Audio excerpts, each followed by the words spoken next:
We're in Ecclesiastes, finishing up chapter 10.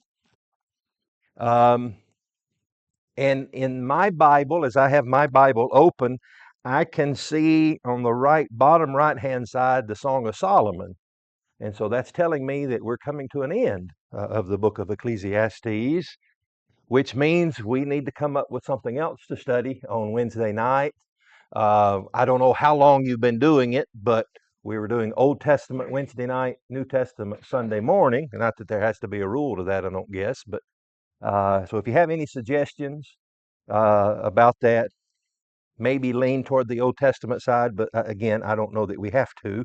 But be thinking about that and let me know if you have any good suggestions on that. So, all right. So let's back up a little bit into chapter 10. Chapter 10, remember, it to me is the most difficult chapter of the book of Ecclesiastes. Again, not because I can't understand the words or even the words strung together as a sentence, but it's almost like, okay, what's the point? I understand what you're saying, but what's the point of what you're saying in that? I think maybe we've made some sense out of it and been able to see the point that the wise man was bringing to us.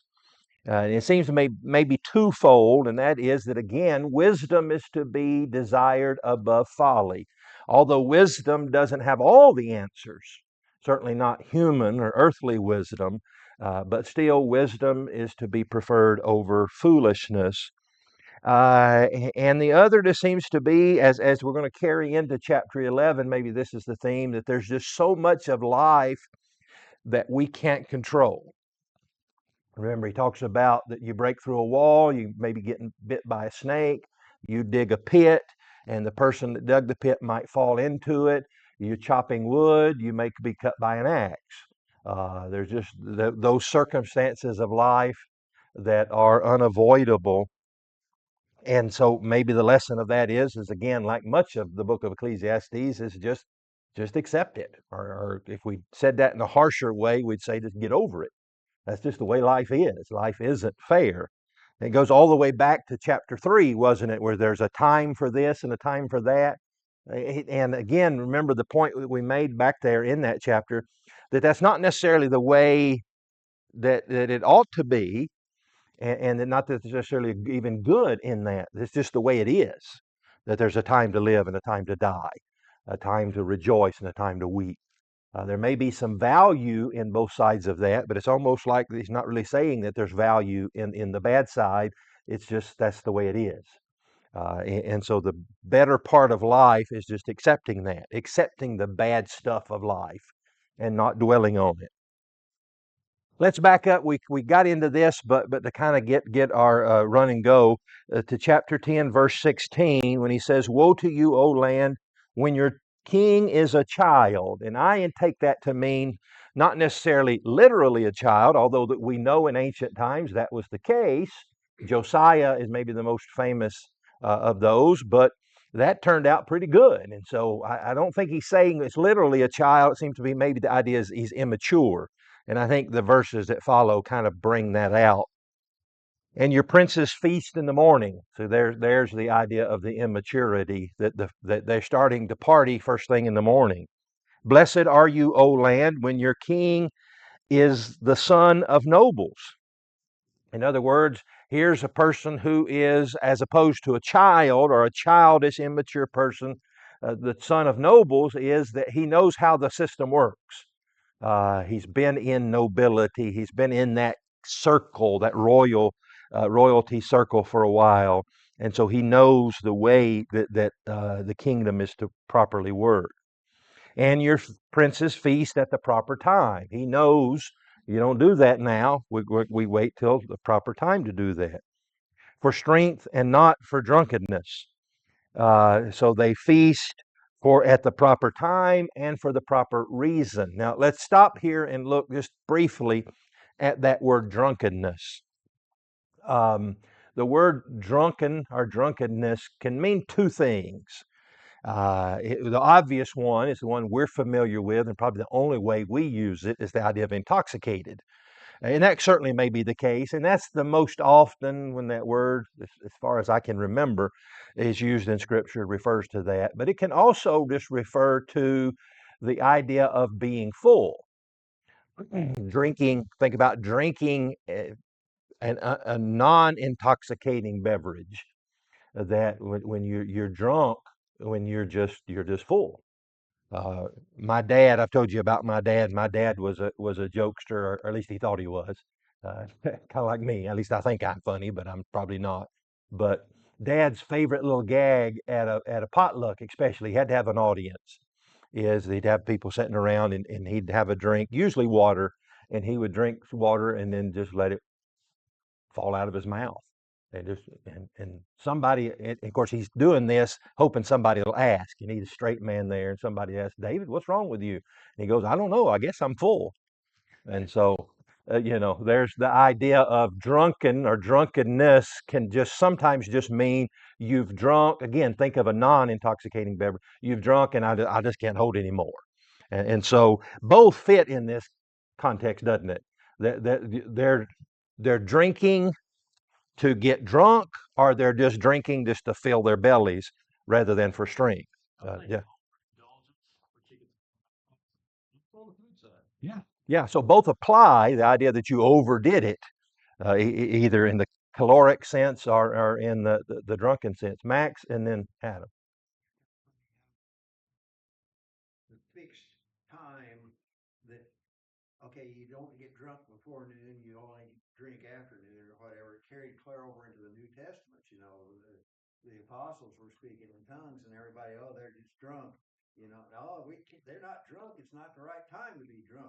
Yeah. Yeah.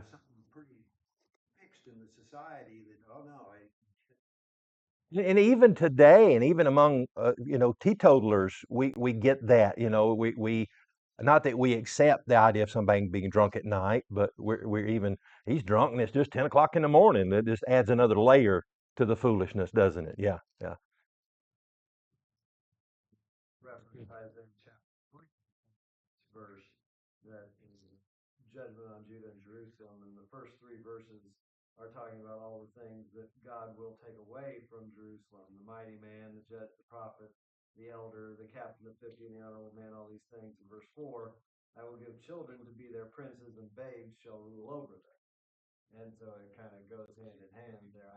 Yeah, won't give you something bad. That's not a good thing. Yeah, in that. So good point. Verse 18, you might copy this down and maybe spray paint it on a roadwork sign here in Missouri somewhere. Because of laziness, the building decays, and through idleness of hands, the house leaks. And so, or the rafters sink in that first part of that. Um, we're assuming that's still relating to the king, of the laziness of the nobles, of the princes, that house is running down because the owner is lazy and not taking care of it.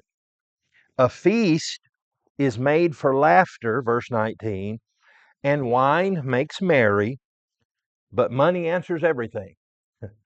So, so help me understand verse 19 there. Again, I understand all the words and even the sentences, but again, what am I to take away from that?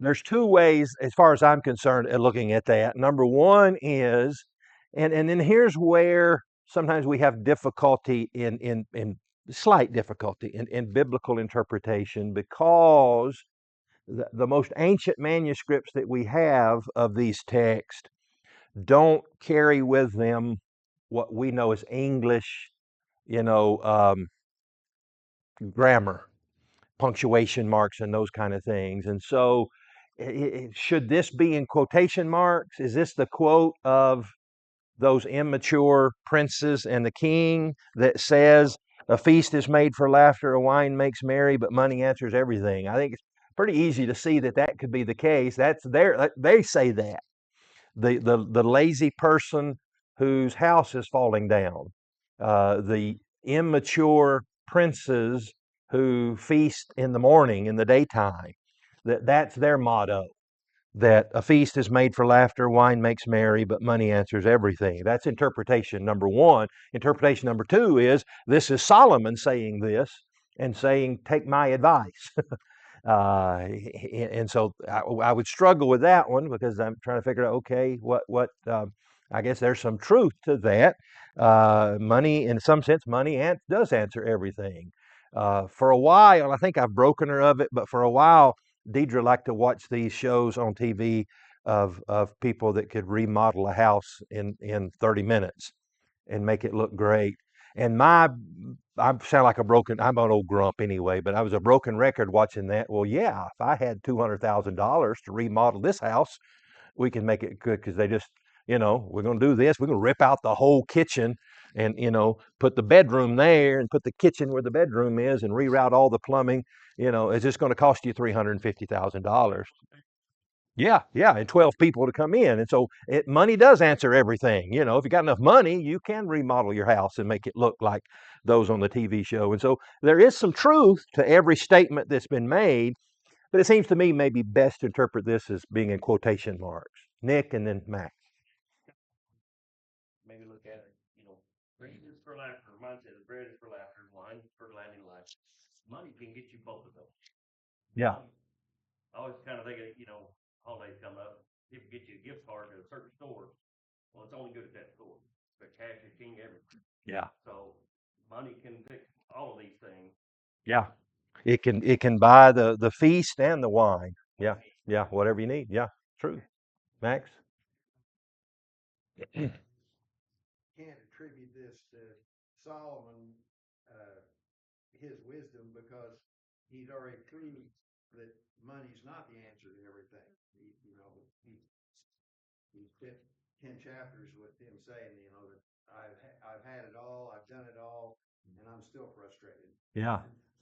Chapter 5, verse 10 says, he who loves silver will not be satisfied with silver, and nor he who loves abundance with increase. This is also vanity. And so there he talks about kind of the opposite of that. And so again, I could see verse 19 of chapter 10 in Solomon's language, but it seems to me make better sense that this is the language of that childish king and those foolish princes that feast in the morning. And the reason I take that is because then verse 20, if we've been for verses 16 through 19 kind of bad mouthing the king and his princes and his nobility, but now Solomon adds this warning in verse 20, do not curse the king, even in your thought. I hear that in my mom's voice. Don't even think about it. Just don't curse him and don't even think about it. And we might think, when you read that at first, you might think, well, that attaches kind of the Romans 13, the idea of always be subject to the authorities because that God put them in that position. But I don't think that's really what he's saying here. What he's saying here is that ain't smart. Much of the wisdom literature just has to do with everyday practical goodness, not necessarily your relationship with God, but your practical relationship with your fellow man. So don't curse the king. In fact, don't even think about it. Do not curse the rich. And we would maybe understand that a little bit better, the idea of the rich and the powerful. They usually go hand in hand, but certainly in ancient times, the rich were the nobility who had the power. And so don't curse the rich and the powerful, even in your bedroom.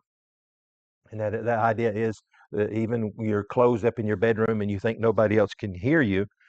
Because here's the danger again, not because this is against God's will. I mean, it might be, but that's not his point. Don't curse the king, don't curse the rich, because if they hear you, they're going to come down on you, is the advice. This isn't smart. And here's why, for a bird of the air may carry your voice, and a bird in flight may tell the matter. We have a modern day saying that maybe comes from this. I don't know. You know what that saying is? When I know something that you didn't think I know, a little bird told me. Again, I should have Googled that. I don't know if that's where that English saying comes from, but it kind of makes you think of that. Little bird told me. And so don't even think this. And don't say it in the privacy of your own bedroom because a little bird may. And how many times has that happened to you? It's happened to me, to where I've said something and somehow it got around and the person I said it about found out about it. And maybe I shouldn't have said that. And embarrass myself. And so that's the idea. In my case, it was just embarrassing. I just stuck my foot in my mouth and no. But if you do it to the king or to the powerful rich, it may, your foot's in your mouth because your head's been chopped off and fell down to your feet. And so there again, just very practical, smart wisdom here. Mark. I I don't like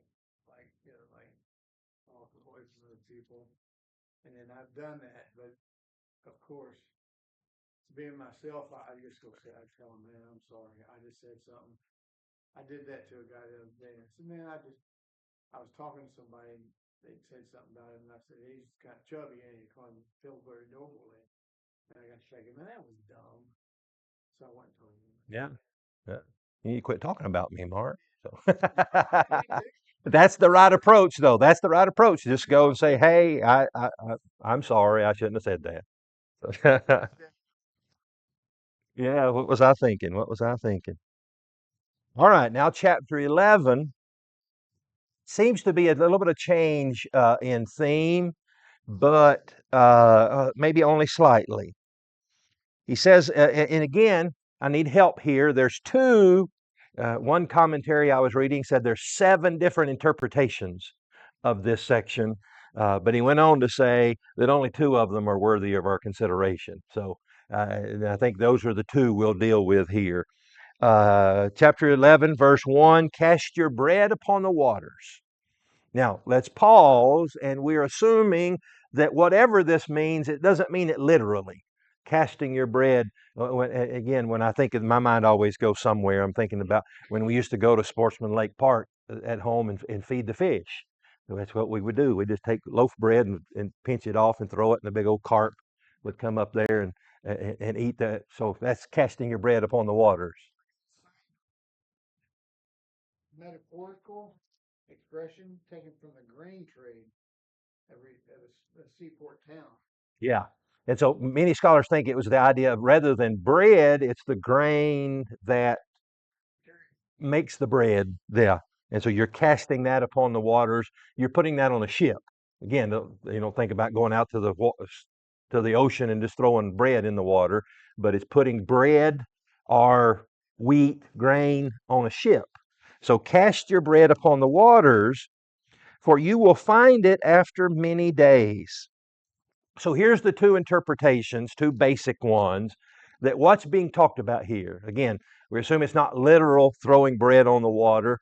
And so the 2 interpretations are, one, that this is talking about charity, that you're casting your bread upon the waters, you're carrying it out, you're sharing your bread, your food, whatever, with others, and so you cast it upon the waters, for you will find it after many days. That will come back to you, uh, either come back in the form of God's blessings, or just come back because we all know it just feels good to help people.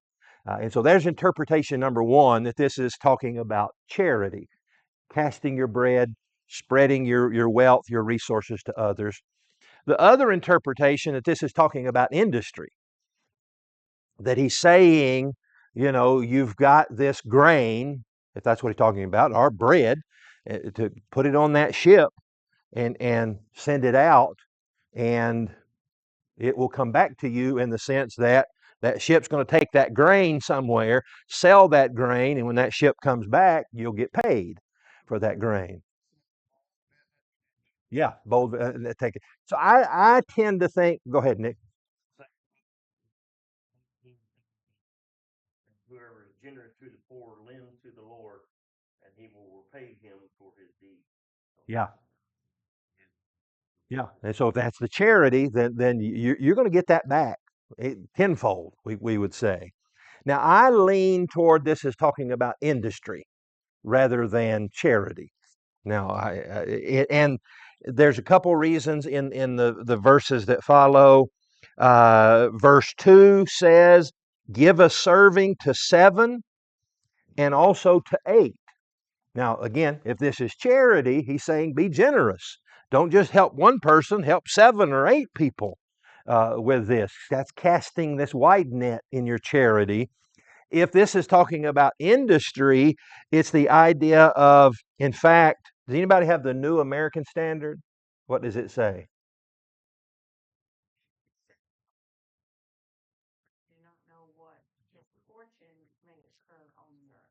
Okay. So divide your portion. Um, we would say the fancy financial term is diversify your portfolio.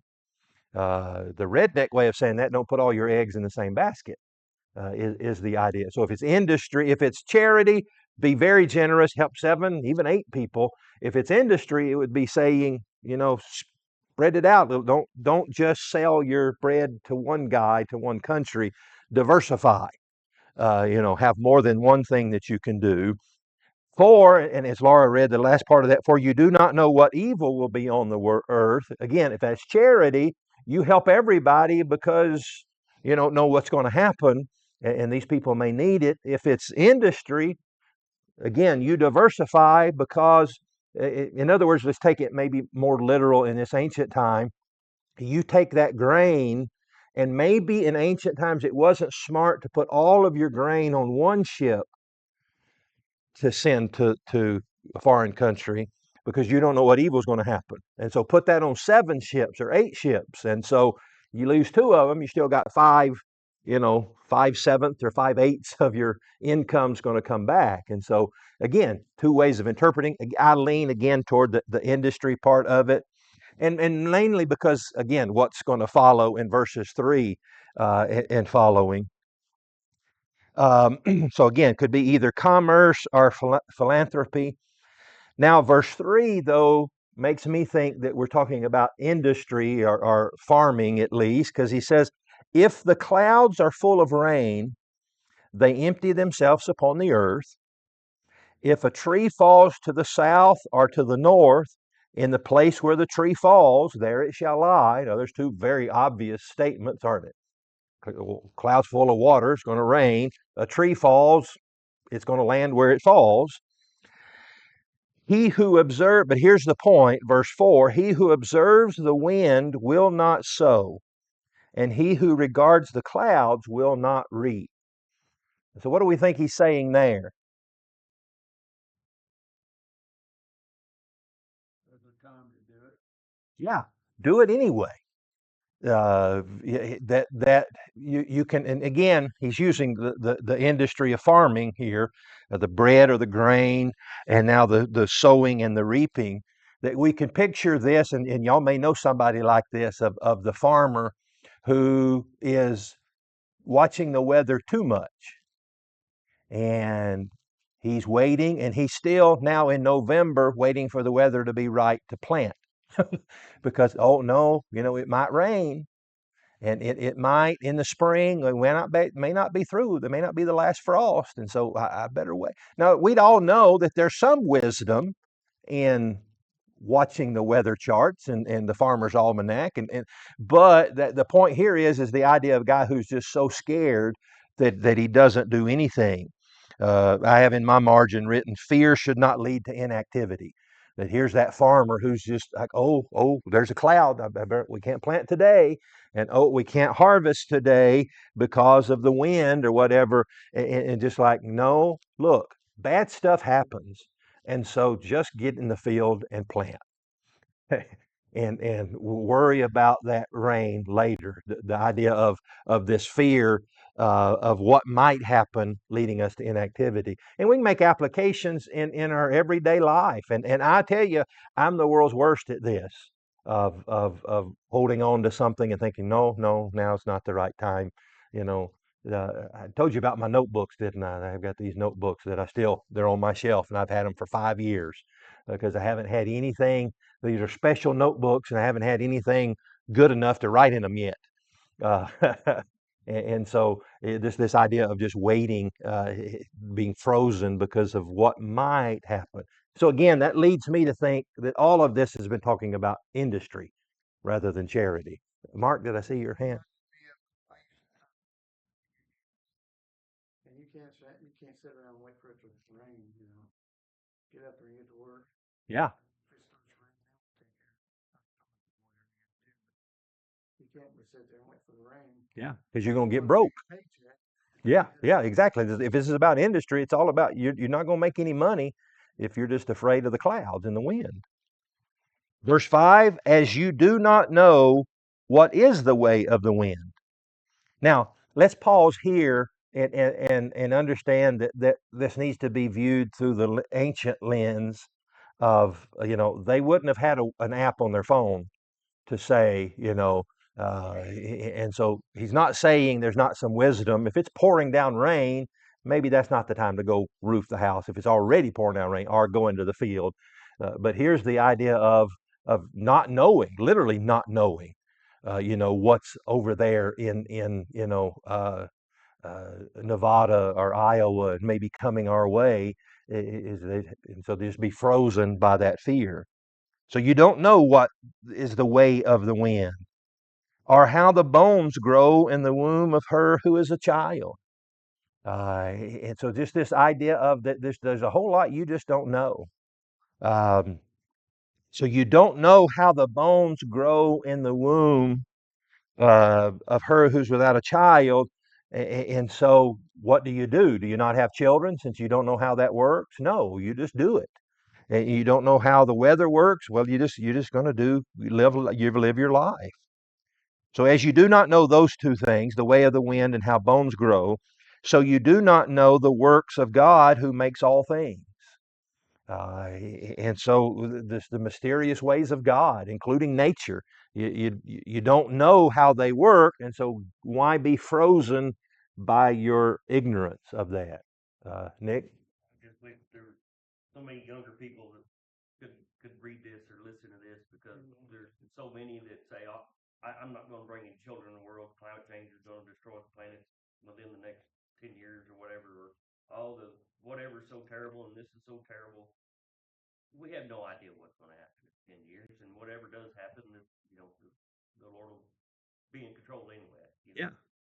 And just they're so full of anxiety about so many things. And if they could just read things like this, Exactly. and Just live your life, do it. Now, again, we would add here for those people, for the dumb people, brother, we would add this asterisk. This isn't a license to just to just go do anything, wastefully. And again, it's not saying just be foolish in your farming or in your roofing. There's times when you do need to wait. But here's the idea of just somebody who's just literally frozen, or not literally frozen, but frozen from activity because of their fear. And he's just saying, no, just do it. You don't know what's going to happen, so do it anyway. Larry?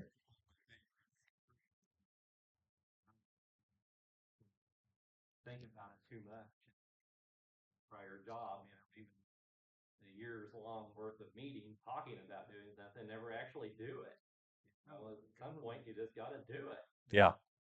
That's kind of what he's getting at. It falls. That phrase from the business world also is in the gaming world. Deidre and I got big into board games. And that's we talk about analysis paralysis, and somebody that takes them forever to make their turn because they're thinking, well, if I move here and I do that, oh, but if I do that, no, just do something, do something, move, do your turn. So you don't know, so just go ahead is the idea. In the morning, verse 6, in the morning, sow your seed, and in the evening, do not withhold your hand. Literally, it says, do not let down your hand. And so work. You don't use the excuse, uncertainty as an excuse for laziness.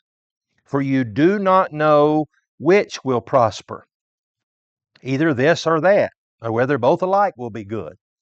And so since you don't know, there's two ways to react to that ignorance. One is, again, to just freeze and don't do anything.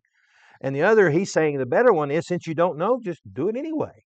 And again, farming is the perfect illustration. You don't know when you plant that crop whether you're going to make anything, a bumper crop, or it's just going to completely fail. And so what do? Do you just not do anything? Or do you just, as he says, get in the field in the morning, and don't let down your hands in the evening. Truly, verse 7, truly the light is sweet. And so now we've got, turning the page here, again, we've got two possible ways to interpret this section. Light, what does light refer to here? We know light is used often in Scripture in a metaphoric sense, in different things. Here, I think it can mean one of two things. Light is sweet. And it goes on to say, let me finish the phrase, and it is pleasant for the eyes to behold the sun. And so some say light here just means life, the ability to see light. Pleasant for the eyes to behold the sun. And so light is sweet, life is sweet. Light and the ability to see the light means that you're alive. So that's interpretation number one. Interpretation number two is that the light refers to the good days of life. And so light is sweet, the ability to see the sun, the sunny days, you know, look on the sunny side, we say. The idea of the good days are sweet. But, verse 8, here's the other side of the equation. But if a man lives many years and rejoices in them all, let him remember the days of darkness. So if light is just life, then what is darkness? Death, when you can't see the light anymore. If light is good days, what are the days of darkness? They're the bad days. Maybe the next phrase will help us a little bit. He says, remember the days of darkness, for they will be many. Well, if that's death, you're only going to die once, but maybe he's talking about the idea of death is a part of this earthly experience, and there's going to be a lot of death, not just yours. There's going to be many deaths. So maybe that's the idea. I lean maybe to the idea of the good days and bad days. That there's good days, but you need to remember that there's also bad days, and there'll be many. And all that is coming is vanity. Um, all that is coming is vanity maybe leans more to the idea of it being death. That when death is coming and everything you did, and so if it's talking about life and death, then let's go back to what he was talking about, the farming here. You know, you don't know whether this crop's going to make it or not. And so what do? Well, I'm not going to plant because I'm scared. And he says, no, since you don't know, go ahead and do it because you're going to die anyway. It's all going to be, So what difference does it make? You might as well live your life to the fullest because you're going to die anyway. And so if death is the interpretation of the days of darkness, then that kind of makes sense there. But still, to me, seems like the idea here is that this is talking about good days and bad days. Verse 9 of chapter 11 is one of these unfortunate chapter breaks, and we can be critical of that. We have to be very careful about being critical about stuff in our Bibles, but we can be critical of the chapter and verse breaks because, as you know, that was done by man, not by God. And so I think humbly that this is one where they got it wrong. Chapter 11, verse 9 really belongs in chapter 12, as all of that is one thought. And it is a perfect old school preacher outline. If you remember the old school preachers, they always had 3 points, and they were either involved puns or alliteration. And so here's your 3-point sermon. Verse 9 says, rejoice. Verse 10 says, remove. And chapter 12, verse 1 says, remember. And so rejoice, remove, and remember. There's your free sermon outline. So he says, rejoice, O young man, in your youth, and let your heart cheer you in the days of your youth.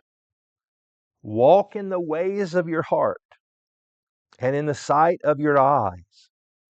So we're a little shocked when we read that for the first time, and if we took it out of its context, we'd certainly be shocked, because what's he saying here to the young people? Do what feels good. Yeah. Follow the, let me make sure I get the language right. Walk in the ways of your heart. There, or as you see best, some translations say. Walk, do what you want to do when you're young. Nick? You know, some people do think, oh, it means just go wild. To me, it means if you have a kid that really loves to build things, that's what he needs to do with his life is build things, not be a farmer. If I'm a farmer, I don't need to force him to be a farmer if he wants to be a builder, Yeah. or vice versa. Whatever their heart is, what their inclination is, that's what they need to go do, and they'll be happy doing it. Yeah. Everybody else will be a lot more happy too. Yeah. It'll be great. Yeah. So pursue those things in life that interest you in that way.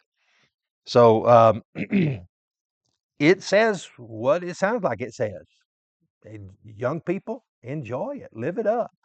Now here we're going to finish this because there is a temperance to that. But let's understand what he's talking about. As Nick said, he's not talking about the idea here, go out here and just do all the drugs and alcohol and illicit sex that you want, you know. Well, hopefully we understand that that's not at all the advice that he's giving young people.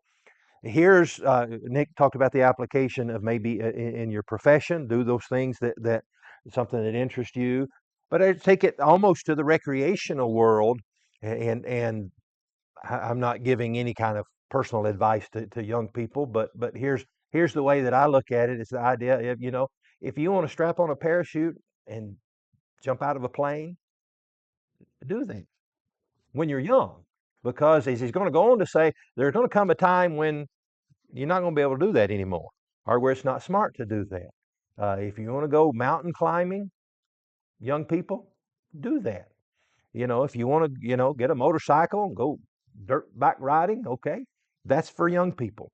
Do those kind of things. So not sinful things, but things that only young people can do, or at least wisely. When you get to a certain age, you think, no, that's not for me anymore. In fact, that's exactly what he's going to say in chapter 12, when he's going to say you're going to get to an age when those things just don't interest you at all. And it's going to be sad to look back on your life. You know, it's one level of sadness to be that old person in the rocking chair and think, I can't ride a dirt bike anymore. I can't go, you know, skydiving. There's some sadness to that, but what's even sadder is to think, you know, I never did that. When I had the energy to do that, I couldn't do that. And so the saying is, you know, the youthfulness and how many times do you see, and somebody did that here recently, we've got little ones running around the church building. What's the favorite phrase of an old person when they see a young person running around the church building?